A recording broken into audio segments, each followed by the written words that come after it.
Assalamu alaikum, alhamdulillah rabbil alameen, assalatu wassalamu ala Rasulul Kareem. Welcome, dear brothers and sisters, to Easy Talk.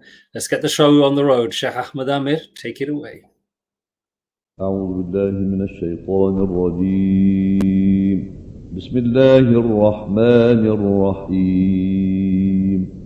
من جاء بالحسنة فله عشر أمثالها ومن جاء بالسيئة فلا يجزى إلا مثلها وهم لا يظلمون. قل إنني هداني ربي إلى صراط مستقيم دينا قيما ملة إبراهيم حنيفا وما كان من المشركين. قل إن صلاتي ونسكي ومحياي ومماتي لله رب العالمين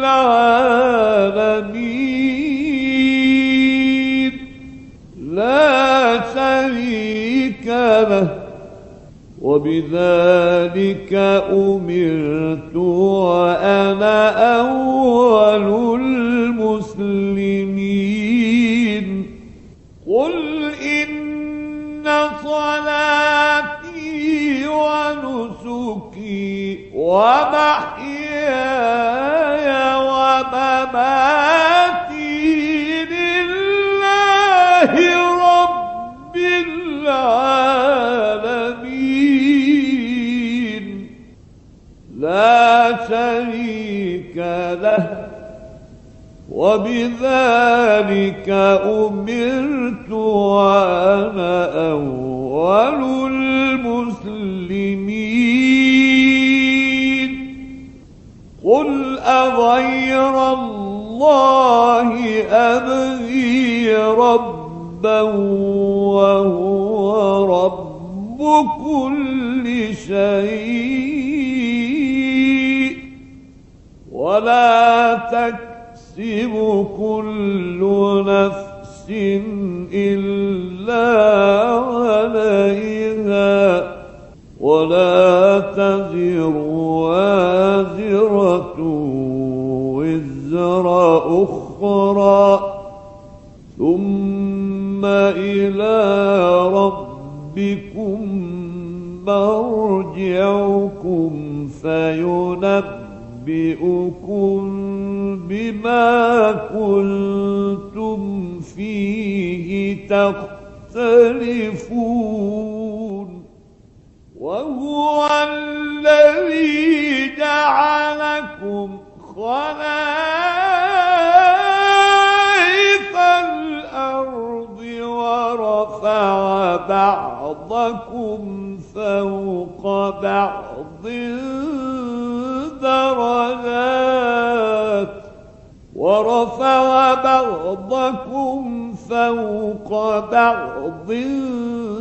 درجات ليبلوكم فيما آتاكم إن ربك سريع العقاب وإنه لغفور رحيم. صدق الله العظيم.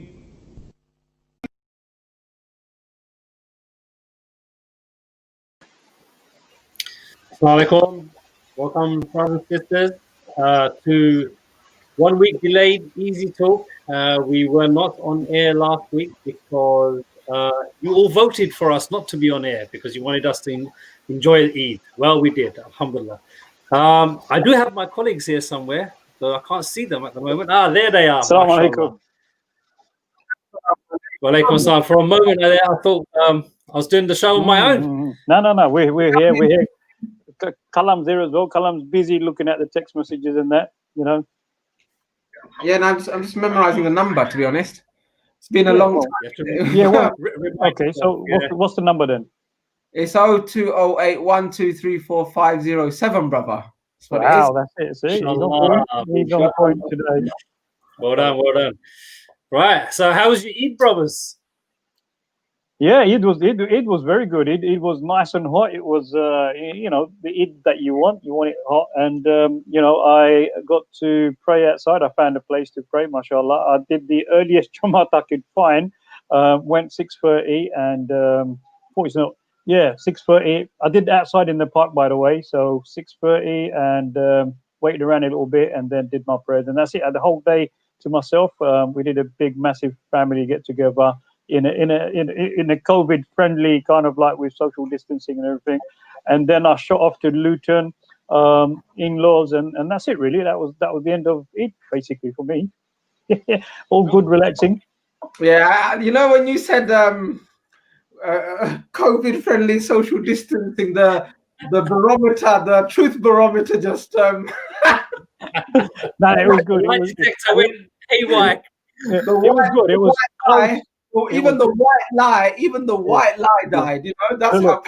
It was the immediate family, my niece and nephews. Obviously, you know, like you don't matter how much you tell them, they're still going to come and bump into you, right? So yeah, you know, definitely I'm just going to put it out there. There was no social distancing. I thought, you know, forget this. You know, I'm going to go see my mum. My brothers decided to do a massive barbecue. I bought like 80 pieces of lamb chops marinated in peri-peri sauce. And we went and we had a party. Alhamdulillah. It was hot, scorching weather. All the family were there. We did we did not Christmas decorations, but we did Eid decorations. We did presents. We unwrapped the presents, and the kids were loving it. And it was an enjoyable Eid, mashallah. Indeed, it was. Yeah, we also did a bit of after all of that education I gave you about decorations. The decorations wasted.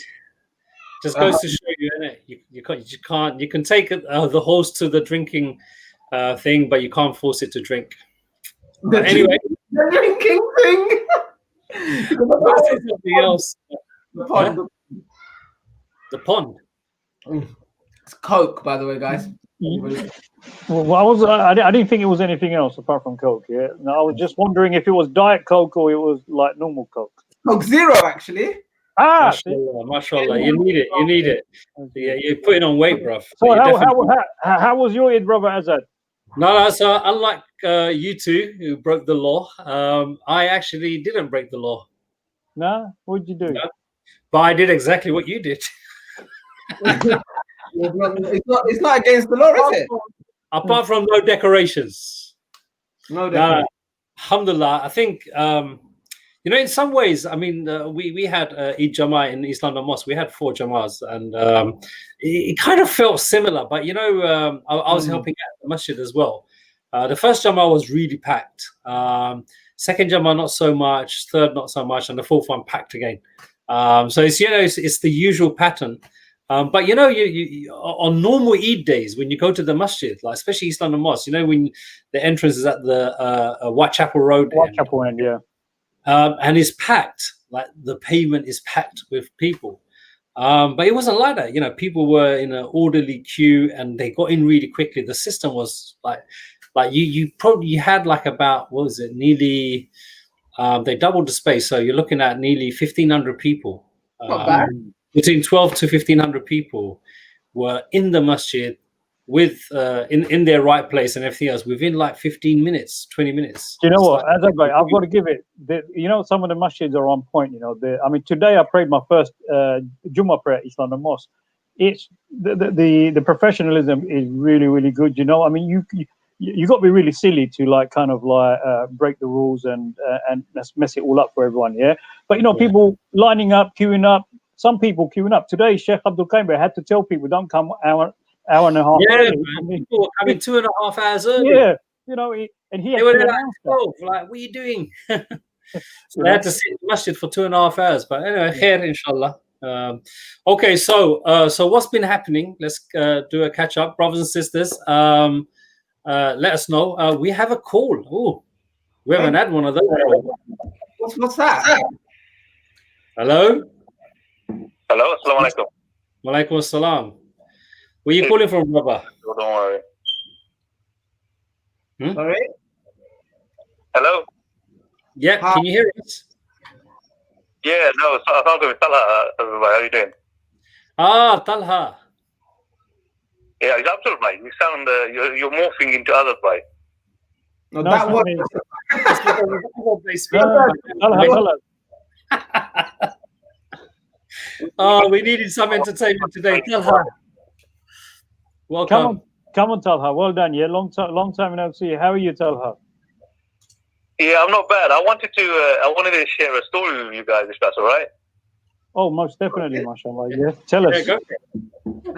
Yeah, so I just thought it was a funny story that happened to me a couple of weeks ago when Jummah and Eid Salah has restarted. So I went to Jummah at my local masjid, obviously with the necessary provisions like a mask, my own prayer mat. And those of you that know me know that I suffer quite badly with hay fever.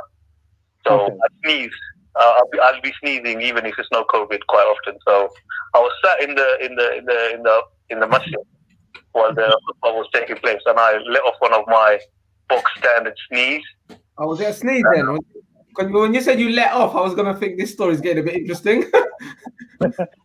All right, okay. Yeah, let him finish.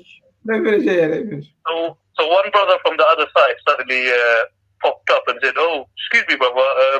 If you've got illness, why don't you think about leaving because of the coronavirus?" I said, "Bro, I don't have the coronavirus, and sneezing isn't one of the symptoms. It's just my natural reaction to dust and hay fever." Yeah, no. Well, Talha, let me stop you there. I mean, it's a very, very interesting story. I know the punchline's coming. There's a punchline. Yeah, what are you interrupting him for? Okay, all right, don't worry. Okay, go on. I was going to Guys make it paid money for this call, bruv. Okay, go on quickly. Now you ruined it completely. Yeah, carry on, Talha. It's just my story of how I started a three-way argument in the masjid. Okay. So the brother goes, "Oh, okay, all right then, brother, no problem. If you, so I said to him, "No, I'm sure. I know my body. I know I don't have any of the symptoms. Sneezing isn't one of the symptoms anyway." So then he quiets down, and we get back to listening to the khutbah. Then I know this conversation is happening when the khutbah's been delivered. Yeah. I know, right? Interesting. A brother behind me, he was praying. I think maybe he's a Nafal. Finished his namaz, and then kind of he said, "Did somebody sneeze?" Right? Somebody sneeze, and then I was like, "Yes, brother." What? No, he turned around. Sorry, he turned around to the brother behind him, and he said, "Brother, did you sneeze?" In the middle of his prayer. No, after he finished his prayer. Okay, yeah, right, okay. Behind him, he just sneezed. So the brother goes, "No, it wasn't me. It was somebody else." Then I had to like, "Brother, it was me. I sneezed. I don't have coronavirus. It was just my usual sneezing activities that happens to me all the time." And then he goes, "Oh, do you want to consider leaving because of coronavirus?" I was like, "Look, I don't have coronavirus. It's not one of the symptoms. Believe me, bro, if I had the symptoms, I wouldn't put anybody at risk." And then he goes, "Okay, brother, if you've got hay fever or something like that, then maybe that's understandable." Then I said, yeah, it's hay fever and just my general dust allergy to dust.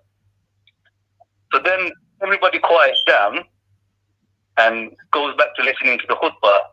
The brother, back to the khutbah. He goes to him, "Brother, you didn't say sorry to me." And he's like, "Oh, you accused me of sneezing." Oh my God. And I was like, three-way argument going on. And then the brother goes, "All right, brother, I'm really sorry for accusing you. I didn't mean to, blah, blah, blah." And then I was quiet down. And then the other original brother came up to me after Namaz and goes, "Brother, I'm really sorry for making that scene." I was like, "To be honest with you, bro, it's not your fault." But that's my little story about how I started a three-way argument in the masjid. Mashallah. That's a classic. Very, very civilized mosque you went to, because every time you sneeze, people said, "Brother, do you want to consider leaving?" I mean, like, this masjid was definitely not in East London. Okay, I'll tell you that. Tell her. The size on your cheek, bro. Tell her. Did anyone in the background say, "Igo hora na kan be kan date buigul yang makan dat"? It was a polite three-way argument. No, that is really funny. That's how it all kicks off. That's how it starts, doesn't it? Talking of kicking off, Jazakallah khair, Talha, for your call and sharing your story. Talking of kicking off, did you see the fight outside Lansbury. Yeah, Lansbury. Oh my God, that was mad. They just it was like proper fisticuffs and proper village. Near the cars and that, yeah. Yeah. Describe it. I saw a couple of fights, yeah. So I'm losing count on all these. This was on social media. Somebody was in their home recording it from maybe whatever. Yeah. I saw that's the one. Proper fight. When somebody landed on the floor and there was a lot of. It's Bengalis. You could tell because they're speaking Bengali, shouting and all that. So, brothers and sisters, remind you, we are live. So if you do want to, comment or anything else, feel free to do so. Let me read some messages. Okay, let's hear some messages. Almost saying, how was everybody's Eid? How late did you party until? We're still partying. The party is still going on. It never finished, the party. The party never finishes. Can't remember when it started. Timothy James is saying, Eid Mubarak to my most favorite people in the world after my parents and my family. Eid Mubarak back to you, Timothy. Faith is saying Eid Mubarak. And Timothy's reminding us that he voted for the show to carry on. It would have been a perfect way to sign off the night. Eid Mubarak from Abdullah Al-Mamoon. Akbar Hussein is saying, giving a belated Eid Mubarak. And almost saying, to be honest, I regret voting for no show as we came home at 8ish. My son got sunburned and he cried for a few hours. Alhamdulillah, it wasn't this Eid, but way too hot for me personally. Had to do an abdubai, breathing to survive the heat.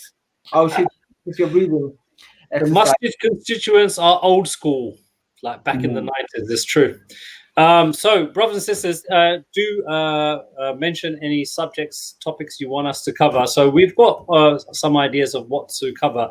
I mean, it would be remiss of us if we did not talk about, was it the third biggest explosion ever in history that took place in Beirut a few days back. Subhanallah. The death toll is over 100. I haven't checked today for the exact figure. 145 plus now. 145. Subhanallah. Inna lillahi wa inna ilayhi raji'un. So, I mean, when everyone saw that, it was like it was actually horrifying to watch. It actually did look like a nuclear explosion, especially because of that mushroom cloud. But obviously, we found out it's because of the water vaporization and everything else. But when you put it in the scale of the big explosions after what the Americans did, killing innocent Japanese after the Second World War in Hiroshima and Nagasaki, this was the third most biggest blast ever, and it's really hard to imagine that such a big blast, and it affected like hundreds. I mean, people were feeling or heard the sound. Like 130 miles away, like in Greece, in Cyprus, and other places. But it's hard to imagine, and I'm sure you guys have seen the different videos. There's one where I think the mum and a young child, they're like at their balcony and something like that, and you see the blast. I mean, obviously it's sad, but one thing good, you see a lot of humanity that did come out. The Lebanese people. I mean, Lebanon is going through a very difficult time anyway, and it has been for many, many years for various reasons. But, you saw how they actually came together. You saw how they protected each other. You saw how they're helping each other. And alhamdulillah, the Muslim community reacted admirably. A lot of funds were being raised, aids were being sent, and there's a lot of aid being sent right now. A lot of charities doing great work out there already. But we gotta talk about what actual things happened. Well, it was a disaster of it was going to happen. I mean, the signs and the warnings has been there. The depot that the Russian have placed there. All those the explosive, but 2,700 tons of it is being kind of like placed at that port. It's been there for a while. A lot of the local port managers have actually reported it to the government. There was no reaction from the government of actually dealing with those substances and that. So forth. It's been there, and as everyone has seen, you got to bear in mind that the people of Beirut have been suffering economically. 50% of the people are actually affected because of the economical downturn there. Then you got COVID-19. On top of that, you see it's burning. So I don't know how the fire has started. So people are watching it. So it's like, in Iraq, like they tell you that, like if a bomb goes off and then maybe another one goes off here. So people are watching and filming it. While they're filming and watching the burning smoke coming up, the big blast happens. And that blast is so, devastating. It actually turned over a big ship. You'll see it in the carnages where it actually turned over a very, very big popular ship there. Most of the buildings, all the glasses have been kind of like thrown out. So a lot of people were thrown back. We saw, we were seeing them live, on the messages that were coming or people were sending. You've seen people trying to grab their children. One father grabbed his child and went under a table, didn't know what was happening. They thought it was another war starting. Whatever. Can you imagine a psychological trauma? You're just watching something happening so far away, smoke happening, burning, and then the explosion, and then you see this mushroom coming towards you. Can you imagine this happening in London? Can you imagine it happening in London? How you would feel? And then a lot of people who are actually filming it very close got blown away as well. A lot of bodies, over 155 deaths. Have been reported. 175. Okay, 175. But can you imagine all the bodies that they can't retrieve now under the rubble? Also, many bodies were thrown into the sea because on the other side is the sea. It's a seaport, yeah. So a lot of boats were also like capsized. So they're probably not going to be able to find all the bodies. It'll take a while to actually assess the full damage and get the full numbers. So we've got, but 300. Yeah, sorry, Abdul, just to interrupt you. I mean, there was a lot of noble effort from the Muslim community, but there is something that really made me go, oh my God, and roll my eyes. And this is the conspiracy theories. So Israel bombing. And apparently Timothy is saying Israel bombing Beirut and one of the Israeli politicians showing his gratitude and happiness that it happened on the. No, that's different. That's the Zionists. We know the Zionists always celebrating the oppression that they're committing against the Palestinians. But where did the rumor come from that it was Israel who did the bombing? It's not a rumor. There's some video evidence to substantiate this claim. What's this video evidence show? Yeah, so this video shows there's this black dot and it's heading towards the point of where the bomb explosion comes from, and then it goes out of screen as it lands onto the building, and then boom. Okay. All right. Now, before Brother Azad comes in, let me say, look, quite recently, for the last 2 weeks, I've started to do editing myself. Yeah. Okay. I'm learning editing. Okay. Yeah. I've yeah. So I'm learning how to do a bit of editing to put some few things up on YouTube on my own. Obviously, I'm still very new to this. Yeah. Now, I totally understand that.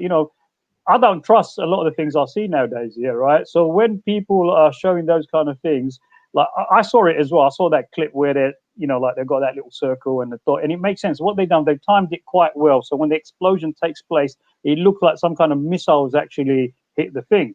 Now, I mean, we've got to look at that quite skeptically.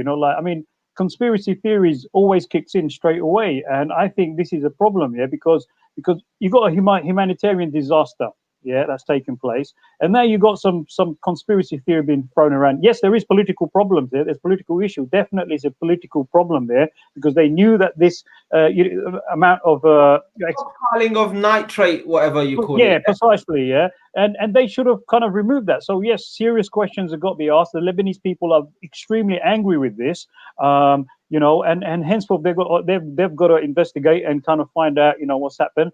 But why was it there? Why wasn't it removed? Why was it a dumping ground? You know, and you got civilian people. So you know, big questions are there. Now to throw some bit more conspiracy theory on that, yeah, Masala. yeah, I don't think it's the right time, and I think people need to be a bit more sensible with this. I'm doing editing here, right? And I know that when I saw those videos, I was thinking these are the same people who go and watch Superman and Spider-Man and think that actually that really happens. That, you know, there is a man who flies in his underpants in the sky. Yep. This is the level of intelligence. well, Supergram was real, you know. Yeah. Yeah, I mean, there you go. Supergram was real. You know what I mean? Handbag. Superman and Banana Man, those two are real. Every other superhero, you can tell they're fake from a mile away.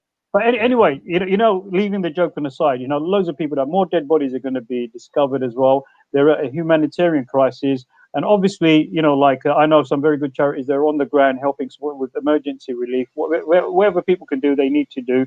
But on the political side, yes, the Lebanese people will, you know, like, you know, take this quite seriously. They, you know, this needs, someone needs to be accountable for this. And I think that's what they're doing at the moment. But, you know, most importantly, unity, and for us to support them with the humanitarian course is very important. And we just got to make sure it doesn't happen anywhere else. I think the politics of it is quite important because it's come, the verdict of the Hariri, the former president or prime minister president, is supposed to come out in the next few days, and people are already marching and demonstrating against the government. France has put its hat in the bag by saying there needs to be some deep change politically. So there seems to be in the backdrop a political agenda. There's a political agenda, and unfortunately, Lebanon has suffered immensely economically in recent days. You know, people are not allowed to withdraw more than like £1,000 in a month, or 1,000 their lira, whatever their currency is. The COVID has been really, really bad there. A lot of people have been suffering and have been infected. And then this bomb blast destroyed a couple of hospitals. 300,000 people are homeless. I mean, imagine that number. 300,000 people are homeless. That is a huge number. That's 300, more than 300 Wembley stadiums. If not Wembley Stadium, that is 90,000, 100,000. That's how many. You know, so that's a lot of people. That is a lot of people that are gonna need help. I think that number 300,000 is gonna shoot up as well. Yeah. But my thing is about the charities. You know, have you seen how all the charities have come out with their videos and their appeals and their sponsored ads on social media? We're on the ground. We're on the ground. We're on. I mean, I know how difficult it is to be on the ground. Actually, I know that like the Lebanese government haven't allowed people to do any work for a couple of months because of COVID and licensing issues and the economy.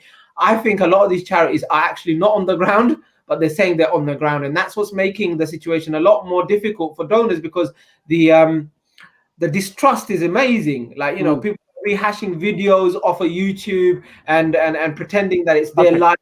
Right, Callum, just to clarify, that probably is happening, but our partner on the ground from Human Aid, they did the video straight away.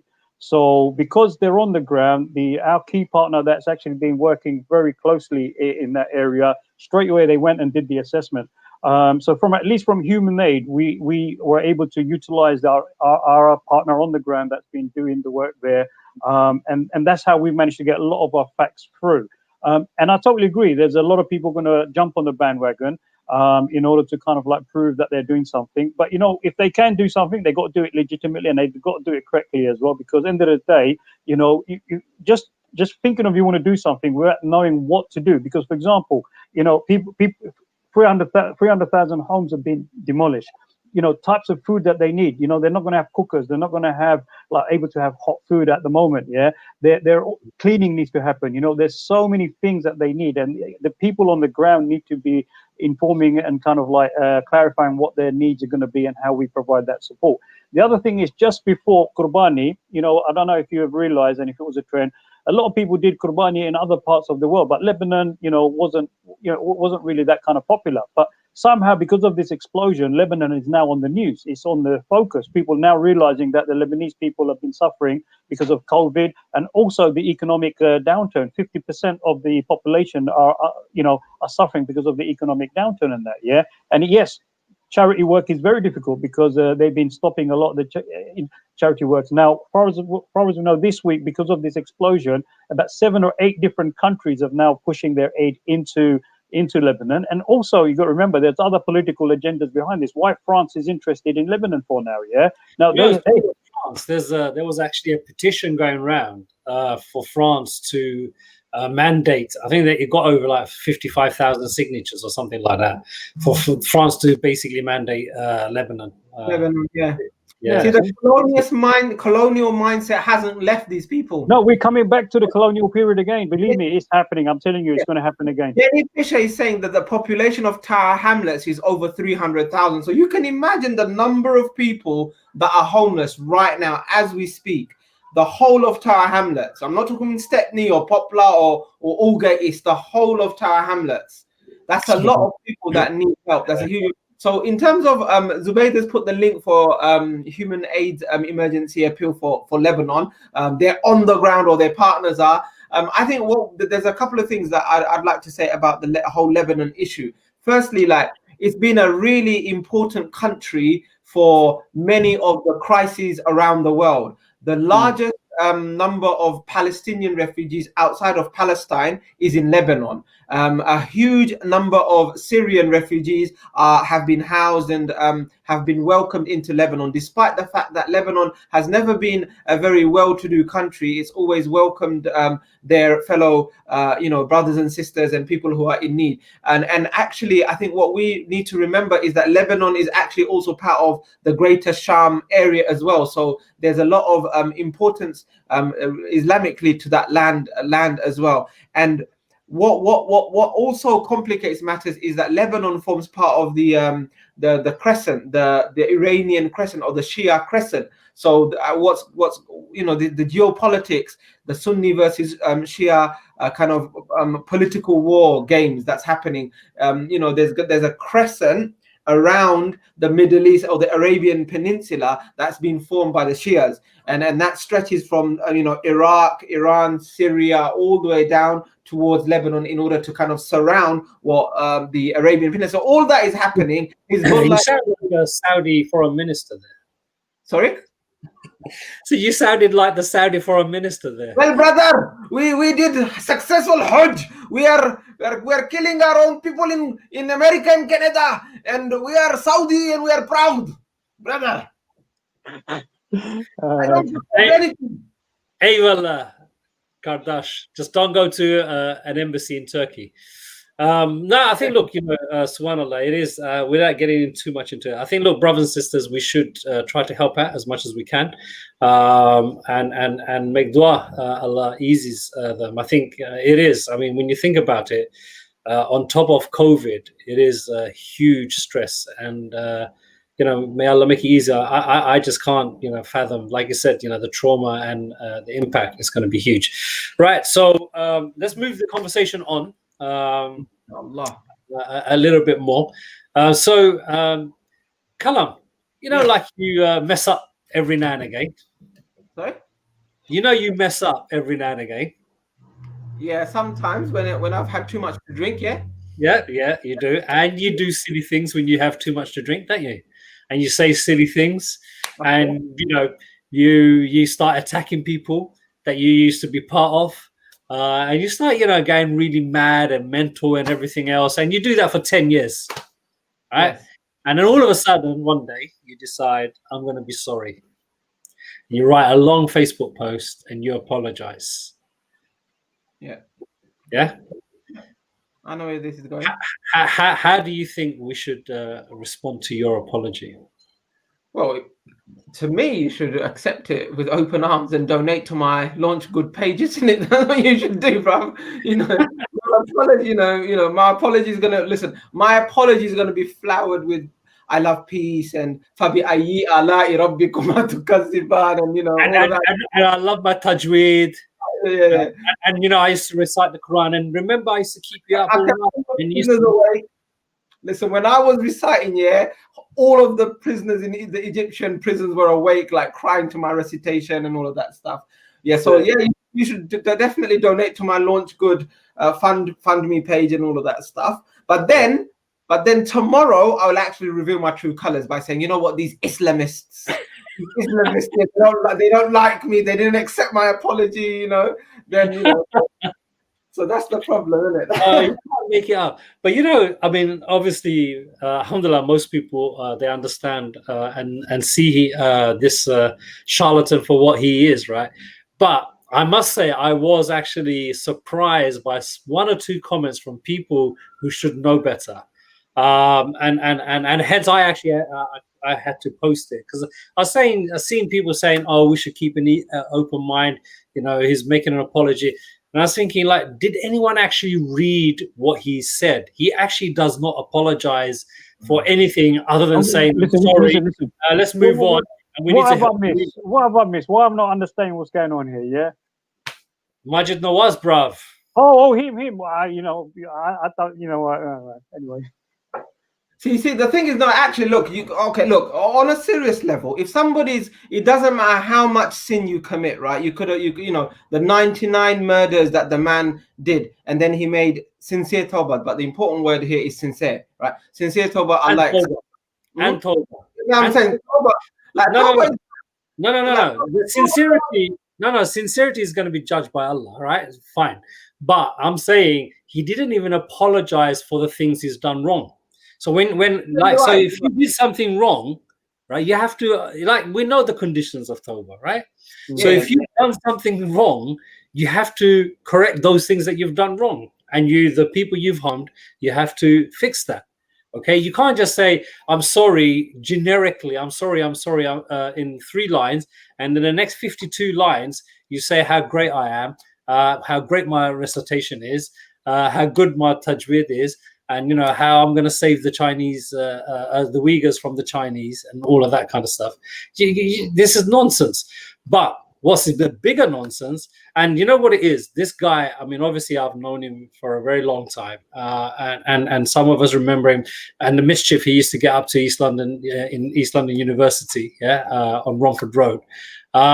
He's always taken advantage of people's goodwill, and unfortunately. Mashallah, in some ways is good that Muslims, they're very open-hearted and easy to forgive and all of that kind of stuff. But we got to be careful of this wolf and not let him in. I'm gonna promote a competitor radio station, right? Majid Nawaz comes on LBC. He's a presenter on a Saturday and a Sunday morning or afternoon, I think.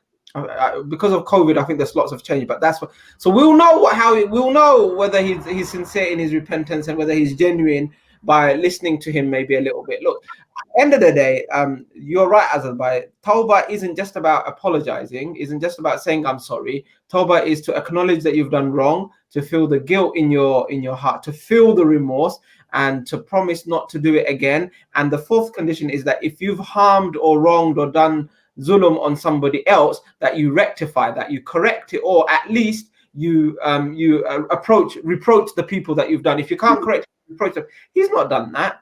He's not done that. No, not at all. So I think anyone that's watching that actually felt and fell for this, please really recheck and don't fall for this. You'll only be sorry later. But Azadbai, he's raising an issue, and he is, look, his reach is much more than any of our. No, that's not true.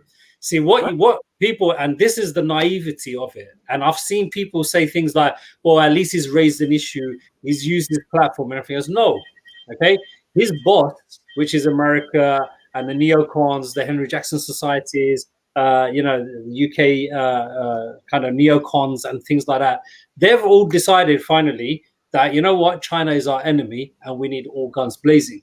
This is And the all point. he's doing is their bidding, because that's what he is. He's their lapdog, right? We know that.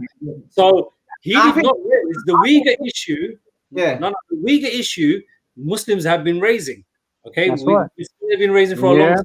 Now, That's the it. only reason it feels like there's a bigger amplified version of it is because you've got whole governments behind it now. You've got the entire American neocon media and the UK media, the Murdoch media. You got it all behind going after China now. China is the big bad wolf, right? So now, you're gonna feel like, oh yeah, he's amplified it. He's not. He's done jack, and the guy has no morality at all. He took credit for a petition that wasn't even his. He said it's my petition. It was some other guy who started it as well. So this is like, it's vanity, it's PR. So people who kind of say, oh, at least he's raised the issue, they actually missed the point. He didn't raise the issue. And thank you very much. This is exactly the point that I was trying to make in a kind of like roundabout kind of way, which is that he's not standing on his own doing this. The whole right-wing apparatus has obviously gone against Channel, as you mentioned. So it's nothing out of the blue. People are saying, "Oh, mashallah, now he's done tawbah, he's coming back." No, he's not coming back. He's still very much in bed with all of them, and that's the unfortunate thing, isn't it? Yeah. But the issue of the Uyghurs, like the issue of what's happening to the Rohingya, like the issue of what's happening to the Palestinians, there are many issues, like what's happening in Syria. There are many issues that the Muslims are facing, and what we do not do is we do not give credence and platforms to people who oppress one set of our brothers and sisters whilst pretending to save another. So Majid Nawaz on record being very pro-Zionist, very anti-Palestinian, okay? And now all of a sudden we're going to believe that he's very pro-Uyghurs. Of course he's not. He's not at all. Let's see what the sentiment of our viewers are, because sometimes we get it wrong, innit? Like sometimes we think we should do a poll. Yeah, let's do a poll. Should we accept Majid Nawaz's tawbah? Yes or no? Okay, so let me type it up. We accept MN. I reckon a couple of I think it's a red herring. Like should we accept his tawbah? Yeah, right. I mean, I don't want him to be leading any platforms and that for the Muslims personally. I mean, if he does his tawbah or not, I mean, for all this time he's been attacking the Muslim community and that, and now politically he needs the Muslim views on this, and he wants to rally the Muslim communities behind him in order to kind of like lead this like heroic act or something, and I totally agree. I mean, other people have raised this, other people have been campaigning on the Uyghur Muslims, and that's on momentum anyway. Yeah, the momentum is building for that. And I totally agree. I mean, the right wing, agenda, and for him to kind of like try and lead on that, and he's actually pandering to the viewpoint of those Muslims who he think will be able to kind of rally behind, and he becomes the flagship. Yeah, I'm actually fighting for this cause. We've got a couple of comments here, Abdubai. He ain't gonna happen for me. So the poll I don't even listen to his show. As soon as he comes, man, can I read the text, man? Yeah, go on. Oh, gosh. Right. So the question is, should we accept Majid's tawbah? Yeah. Sutro is saying no, but Sutro Sasa, could you just vote? Like Sutro Sasa. The poll's going to come on your screen. But Sutro does something else really important. But read what Joe says. Joe's saying, so the question is, should we accept Majid's tawbah? And Joel is saying we should give him a taba instead of a tawbah. Yeah. So big slap. So as you can see on your screen, the poll is there now. So now you vote, please, Sutro Sasa. That's Bengali for you guys. Kindly vote again. Should we accept MN's apology? I've voted. There you go. I've voted. So Sutro Sasa is asking, what's happened to Abdul's beard? What beard? Abdul. It's there. It's there. Look. Oh, there you go. Oh, there you go. What it is, it's gone all grey. That's why you can't see it. It's blended in. Blended in. You do Uh, look Yeah, good. You it's, do look it's good. gone. Look, it's gone all of it's there. It's just because it's all was it gone that white. thick before? Sorry? Was it a bit thicker before? No, it was always like that. It was always Was like it? that. Yeah, because it's going grey now. Yeah, right. And also I got a grey background, and You got you know, more hair on your eyebrows than your beard. yeah, you know, yeah, Look who's I'm going grey. talking. I'm growing grey everywhere. You know, but it's all right. Yeah, I mean, some people do say to me to put the orange stuff on. Yeah, but I say, look, you know, the orange stuff doesn't look good. No, You know? it makes you younger. No, it doesn't. It makes me look like I'm just like going to do a waz or something. Just got off the boat. Just got off the boat, yeah.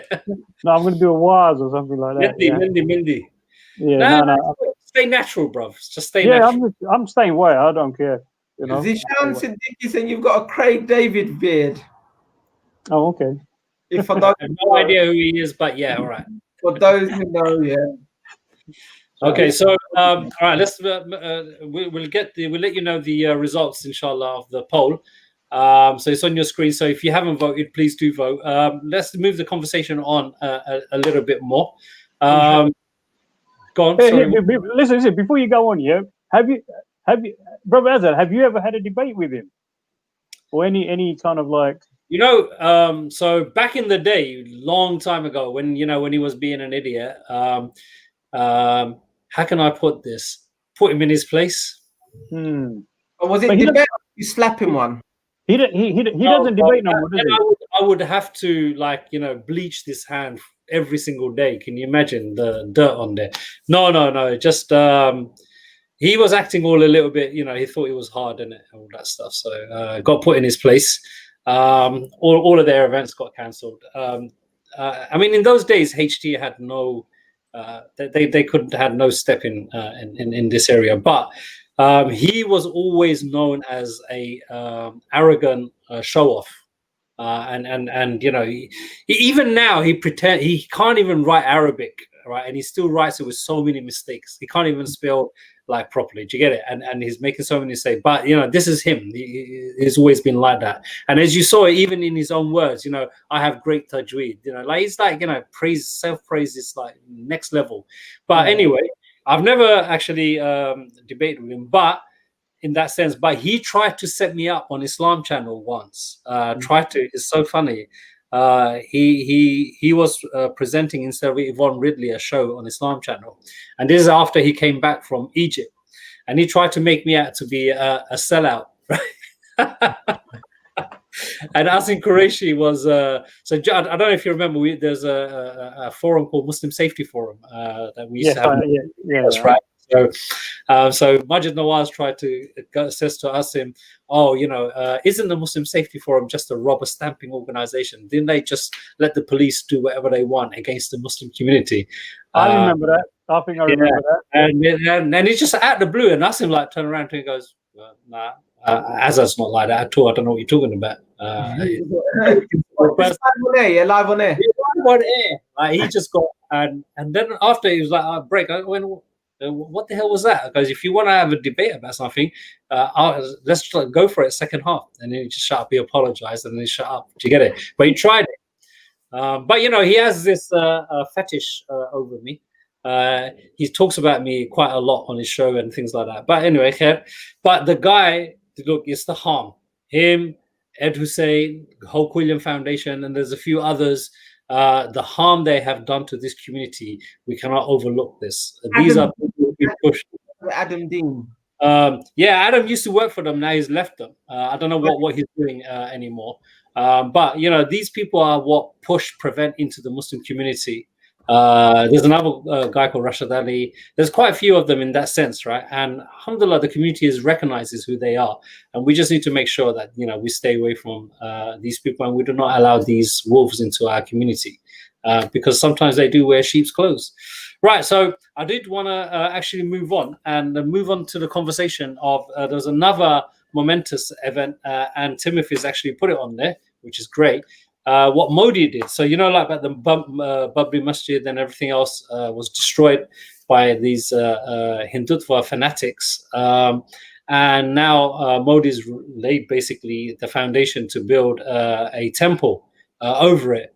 So, and as we know, the kind of unrest in India has been going on for ages. It's been already a year since they revoked Kashmiri semi-independence, if you like, and the complete lockdown in Kashmir as well. I mean, basically, the Indians are doing what the Israelis are doing to the Palestinians in Kashmir. Yeah.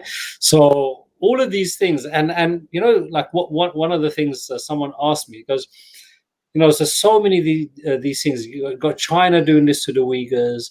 You got India doing this to the Muslims. You got Israel. You know, it's like so many different places.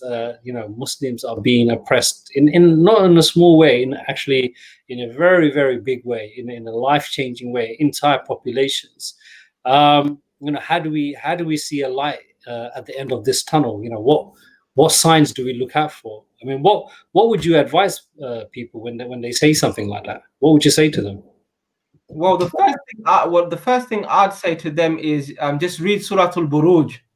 إن الذين فتنوا المؤمنين والمؤمنات ثم لم يتوبوا فلهم عذاب جهنم. So the first thing is that those who attack the Muslims, those who kill the believers, those who oppress the believers, and they don't repent and they don't fix their ways, فلهم عذاب جهنم. They will be in the fire. Their punishment is the fire. So inshallah, ultimately, these punishments in the dunya, these difficulties, these hardships in the dunya, they're in the dunya, and in the akhirah the believers will be successful, inshallah. So that's the first thing, that you know, the Allah is just, and the justice of Allah will prevail either here, definitely in the hereafter. Secondly, I think all of these punishments is a wake-up call for those who are not in the punishment. So, like, you know, the people of Kashmir, the people of Syria, Palestine, wherever it is, Rohingya, the Uyghurs, they are the ones who Allah subhanahu wa ta'ala has chosen to give shahada to give istiqamah to, you know, martyrdom and steadfastness, to give sabr to, patience, to test them with their iman. He has chosen them to raise them in ranks in Jannah. But we should be worried about ourselves in the lap of luxury, in the comfort of our homes, you know, with everything that we need, that we want around us. Allah isn't testing us. Allah isn't trying us like this. This is a this should be a cause of concern and trepidation for us. Why are we being not tested? Why is our life so comfortable? You know, and we should ask Allah subhanahu wa ta'ala to forgive us and to make us good believers and strong believers, because Allah only tests those that He loves. And I think what we need to be aware of is that, you know, the solution for this, from my point of view, the solution is that there is a lack of justice in the world. There is a lack of you know, truth and the prevailing of truth in the world, and we have to be on the side of justice, fairness, and truth, and ally with those who are campaigning for justice, fairness, and truth. Otherwise, we'll be counted amongst those who are part of the oppression, part of the problem, part of the cause. So those are the two or three things that I'd like to start the discussion off on, inshallah. Yeah, I'd just like to say, you know, I think Kalam kind of touched on it a little bit. You know, Allah subhanahu wa ta'ala has actually sent us on the dunya as a, you know, for a test. We're going to be tested. Surely we're going to be tested. We know that. We read the verses, you know, Allah saying that, you know, you're going to be tested, you know, through many difficult hardship and that. The test also has a reward at the end, and through the difficulty you get your reward.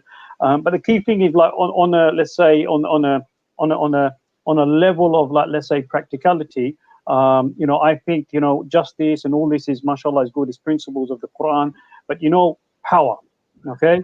So if you in all that, in absence of power, is very difficult to implement. And what we are lacking in the world is whoever's holding the power, they have the absence of justice and belief and all the other attributes that should be there that governs the power. So you have deviancy in power. Power is actually exploited. People using power various different ways, and it's causing harm and infliction and pain to many other people. People like, and we just mentioned, you know, that there is a symptom of the colonization mentality now coming back again. A lot of these countries are now thinking, going back to the colonial way. They're looking at those roots. So, you know, I mean, we're probably getting a reverse of history coming back to us. So to give you an example, I mean, one good example is like what happened in Turkey. Now, when France said they were going to close down some of the schools and so forth, What did the Turkish government do? They said, well, if you close our one down, we'll close your one down. Yeah. And then straight away, the French prime minister, or president, president, straight away made apologies and so forth. Yeah. When you've got power, you're able to deal with, and you're able to negotiate, you're able to get an outcome. At the moment, what we need is the principles of justice, fairness, all that with some sort of power, and at the moment we don't have that. Yeah. And that's something, on the dunya, we must look to achieving in a positive way. But in the absence of power, you'll become a victim, you'll be oppressed, you'll be smashed. That's why human beings, we have the right of self-defense. I believe in the absence of power, it's just going to be very, very difficult. We need both to come together.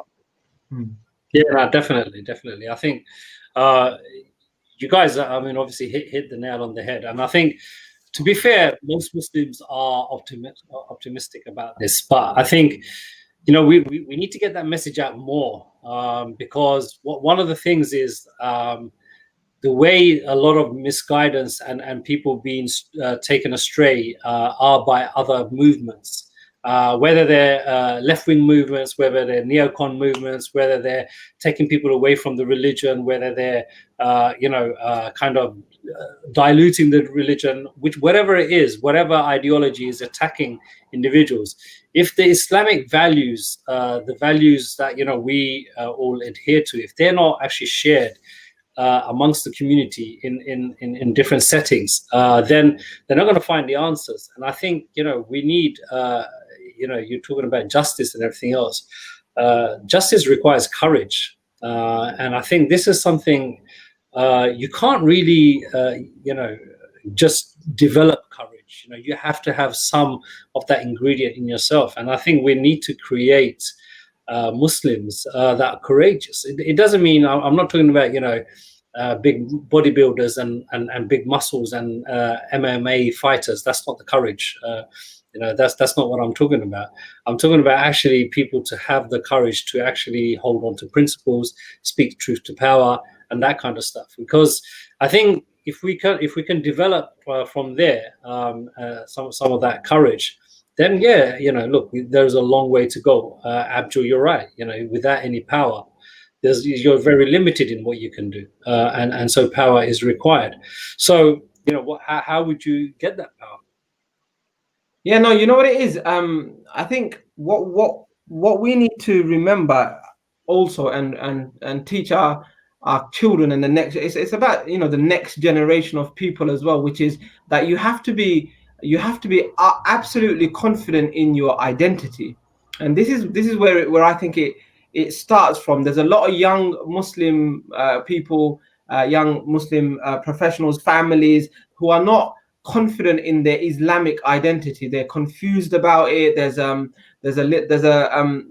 inferiority complex about Islam and Muslims, and that's the shame, because it all starts with the nucleus. It all starts with the individual, the families, the community, the society, and that's how it starts. And obviously, it starts with people of influence as well. If people of influence buy into what we're saying, buy into the Islamic solution, if you like, then then they have influence over their flock, and that's how you create social change, critical change. But what I always remember is the book In the Shade of the Quran and the Milestones by Sayyid Qutb, right? Sayyid Qutb wrote in Milestones a chapter, and I know a lot of people throw controversy towards him and call him the father of radical Islam, but I reckon that's a complete misreading of what Sayyid Qutb was about. I don't think he was anything like that, but nevertheless, he wrote a book, Milestones, and in that is a chapter called The Quranic Generation. And there's a couple of lines in that chapter that really, really is so powerful. He speaks about why was it that the Sahaba radiallahu anhuma, who were human beings, who were like other men in their time, in their age, there was nothing genetically different about them. They weren't superhuman. They were human beings. But why is it that they managed with the Rasul sallallahu alaihi wasallam to create such a massive change? And then after the death of the Prophet, they carried that forward, established a civilization, passed on the baton to other people, and the Islamic world grew. The Islamic system grew. Why is it? He answers very simply, like they believed in the Quran as the word of Allah subhanahu wa ta'ala, and they believed that the Quran was revealed to them, that the Quran was speaking to them, that the Quran's demand for change was to them, that the Quranic principles was first and foremost applicable to them. And then he said that Uthman radiallahu anhu used to say, we would read 10 verses of the Quran, we would learn it, we would implement it in our lives, we would memorize it, and then we'd go to 10 other verses. And he said that is the answer. That is why they were able to do what they did, because they were a Quranic generation that believed that the Quran was addressing them, and they imbibed and lived and breathed the Quran. And I think that's where the problem is, that the gap between the Muslims and the interaction with the Book of Allah is too much. It's not there. It's not sincere. It's treated like a ritual. It's treated like a book that comes down for Eid and for janazas and whatnot. We don't have that firm conviction that the Quran is huda, is guidance, that the Quran is shifa, that the Quran is law, is hukum. You know, that's the problem, I think. Yeah, no, you're definitely one of the major problems you've identified there. If your iman is not nourished directly by the Quran, then what iman do you have? And it could easily become very superficial. And I think that is the danger, and that is the challenge. That the generation that we live in, the world that we live in, being superficial is actually the thing. Fake is the new real, right? Exactly. So this is unfortunately, and I think you're right, Kalam. I can't think of a better reason or a better kind of deficit in our community now compared to what it was in the days of the Sahaba, but not even just them. But you just go back 300 years. I think that link with the Quran is definitely missing. And talking of missing, where's Abdul? Where's he gone? Where's he gone? Hello? Abdul, what happened there? What happened there? You tell us. You left us in the middle of the film. But anyway, you came time it because. Was fainting. Yeah, it was fainting in. Sometimes you're freezing. Oh, I'm freezing. Yeah. Kalam as well. So I don't know something. Anyway, let's. We're back now. Yeah. Me and Kalam are both freezing. That means it's your computer. Okay. No. It's okay. All right. Yeah. It looks like it's working anyway, now. So it is the first show back. We're gonna keep it to an hour, inshallah, unless we really get into one. So I think, look, it is 12 o'clock. Is there anything else? I got a bike ride tomorrow. Okay. It's gonna be a scorcher of a day, so we're going out really early. I got my bottle. I'm hydrating myself. Look at that, bottle of water. I had a Coke. Okay, Kalam. Just a quick question. Yeah, when you go cycling, are you the jerseys that you wear? You wear the tight ones or you wear the baggy ones? So I bought new pants. No, it's not tight or baggy. The question you want to ask is, do you wear cycling shirt? Yeah, I wear a normal t-shirt. I used to wear a normal t-shirt, but the more serious you get about cycling, the more you kit up in it. It's not serious, actually. It's about being equipped. So if you wear a cycling shirt, it actually wicks your sweat and everything else. You don't get that's the second thing is it has pockets for you to take food with. No, that's good. That's good. I totally agree. It's just loads of people like making comments and that like just general comments all this skinny right. But on the bottom, you should wear something baggy, right? No, but brothers are wearing all these tight. No, that's wrong. That's wrong. Bro, no, I got the tights. I got the tights with the padded for your buttocks. Yeah, that's fine. On top of that, you're wearing something baggy, loose. No, I wear something on top because that's you are. Better do, because we're doing inspections now. No. I've got to be Sharia compliant, bro. Come on. No. You're Sharia compliant, but there's a lot of brothers without realizing. It is actually really good that people are exercising everything else. But you remember the conversation we're having is for the sake of Allah, to get closeness to Allah. There's no point in getting all of this good exercise and everything. You're breaking all the commands of Allah. So the aura and everything else needs to be covered. You need to be dressed in a modest way. And just wear the right equipment, definitely. Right. Okay. Any last words before we end? Well, yeah, no, I just want to say, look, brothers and sisters, like Lebanon is in the news here, but Lebanon shouldn't be in the news because something's happened here. Some of these countries in those regions are going through a lot of difficulties, especially with COVID. Make it, be responsible. Watch out for what's happening in the ummah, and be proactive rather than something happening, inshallah. Yeah. And on that particular, make dua for the ummah and get involved whichever way you can. Make your contribution. If you have to speak good or speak the truth, do it. If you can get involved in doing something, get involved. But most importantly, every week try and read up about what's happening to the Muslim ummah. Find out where in the Muslim ummah something's happening that's not in the news. Share it with people. Bring it to people's attention. At least you're going to do your bit. Whatever little we do, Allah is our witness, inshallah. Inshallah. Yeah, my message is we speak a lot about what's happening out there, and this person and that person, and it's about education. It's about bringing to people's attention what's going on and giving them a perspective, which alhamdulillah, inshallah, if we have the right intention, is good.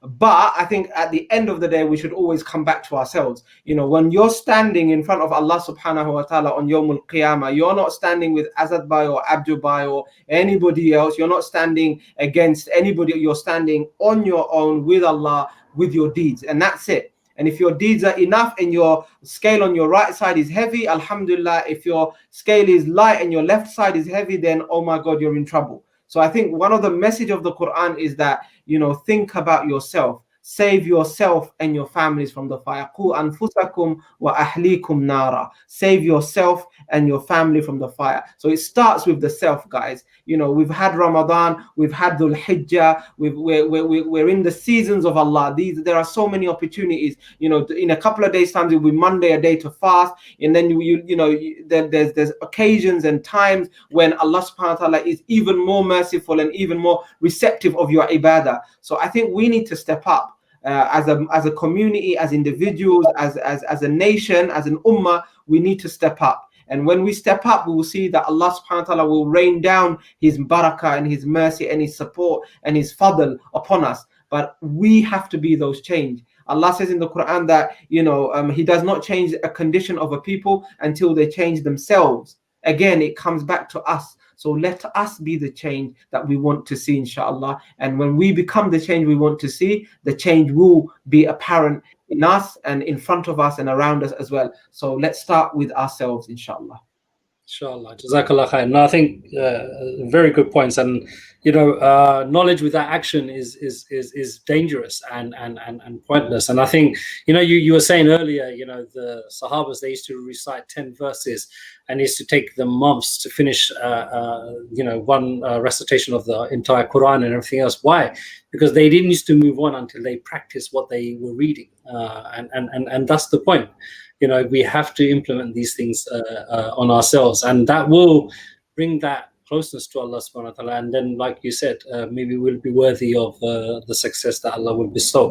So on that note, brothers and sisters, we will see you again next Friday, inshallah, sharp, 11 o'clock. Pass the word and stay safe. Make sure you drink plenty. It's going to be a hot day. And if you are cycling, Kalam, make sure you're drinking and you're fueling. All right? All right. Take care, brother. Assalamu alaikum. Assalamu alaikum.